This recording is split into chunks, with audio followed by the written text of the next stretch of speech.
Hans Clodhopper by Hans Christian Andersen, retold and illustrated by Leon Steinmetz.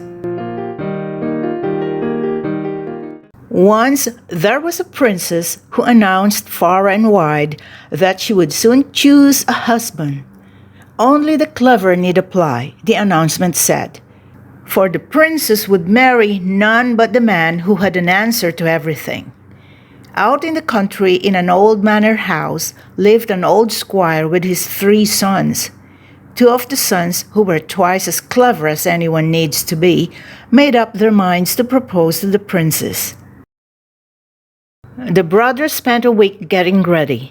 It was all the time they had, but they felt it was quite enough since they already knew so much. One brother knew the whole Latin dictionary by heart, and he could recite from beginning to end, or from end to beginning, everything that had appeared in the city newspapers for 3 years. The other brother had memorized all the village laws, so he felt competent to talk about affairs of state. Besides that, he knew how to embroider suspenders and had a lot to say on that subject. "I shall win the king's daughter," they each said.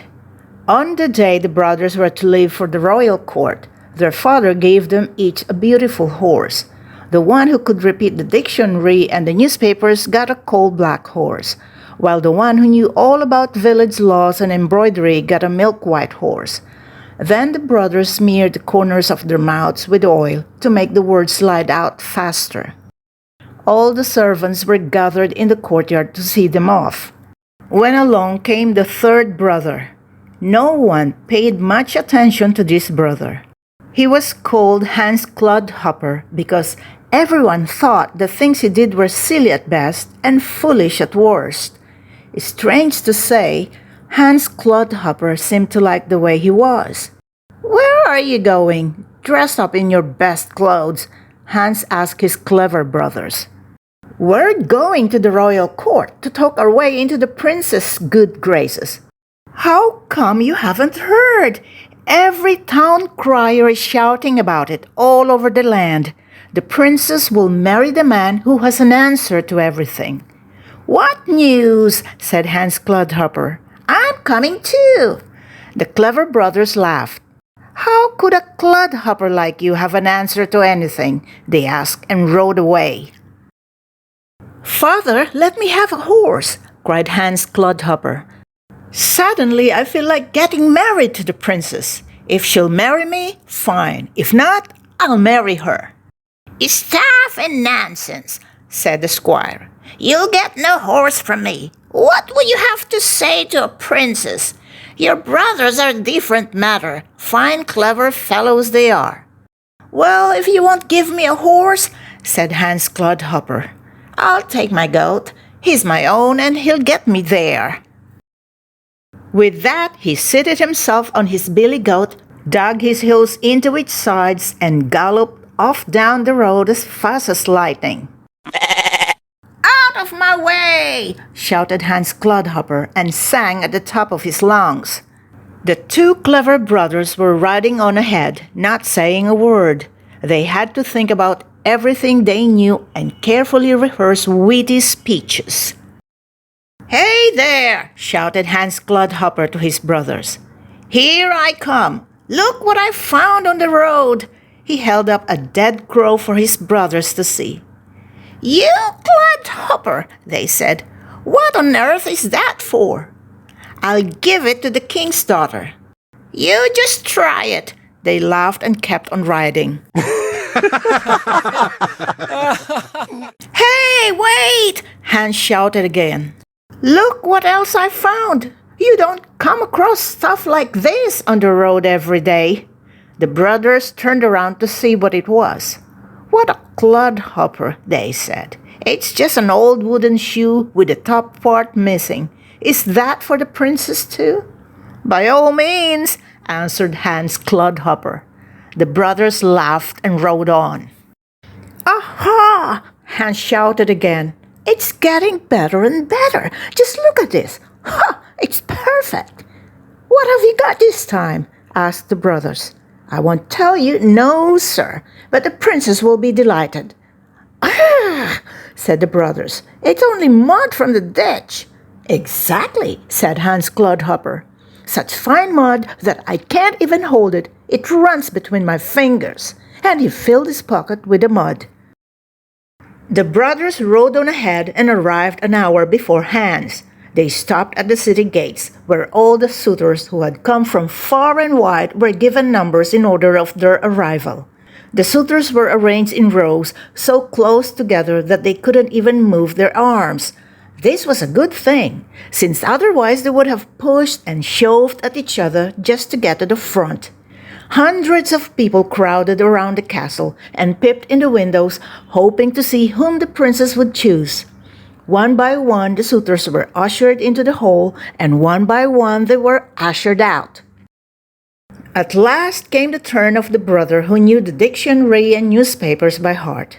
The floor of the great hall creaked under his feet, and the ceiling was covered with mirrors, so that he saw himself standing on his head. This made him very nervous.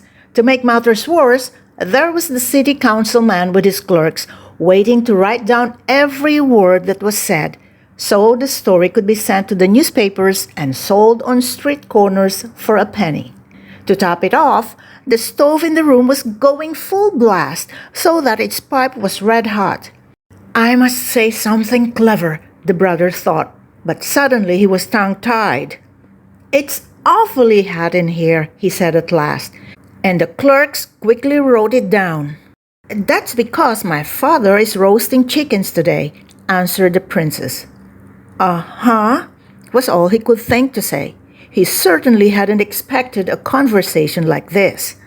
He searched his brain for something witty to say, but there hadn't been anything in the Latin dictionary or the newspapers about roasting chickens. Uh-huh, he said again. No good, declared the princess. Out, and he had to leave. The second brother walked in. It's terribly hot in here, he said. Yes, we're roasting chickens, said the princess. What? Did what? He asked. All the clerks wrote down, what did what? No good, said the princess. Out. And then Hans Clodhopper rode into the hall on his billy goat. Wow, it's hot enough in here to cook something, he said. That's because I'm roasting chickens, said the princess. That is very convenient, said Hans Clodhopper. Do you suppose I can get this crow roasted? Of course, said the princess. But what will you roast it in? I don't have a pot or pan.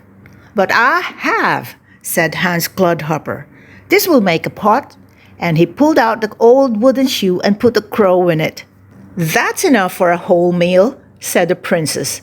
And where will you get the drippings to baste it with? I have some here, answered Hans Clodhopper, and he took some mud out of his pocket. Take it, there's plenty. Now that's what I like, exclaimed the princess, a man who has an answer to everything. For that I'm going to marry you. But do you realize that the councilman is writing down everything we say for the newspapers? You know, the councilman can be a little dangerous. Some say he twists the truth to make fools of people. Others say he's lived longer than his brains. Either way, he never gets anything right. She said this to see if she could fluster Hans, but the councilman's clerks whooped with delight and spattered the floor with ink. Ah, so he's the big shot, said Hans Clodhopper. In that case, I must give him something special. And he emptied his pockets and threw the mud in the councilman's face. Terrific! cried the princess. I would never have thought of that myself, but with you by my side, I'll soon learn. That is how Hans Clodhopper became the king and was given both a wife and a crown. We read about this in the story written by the councilman. So, of course, we know it's true.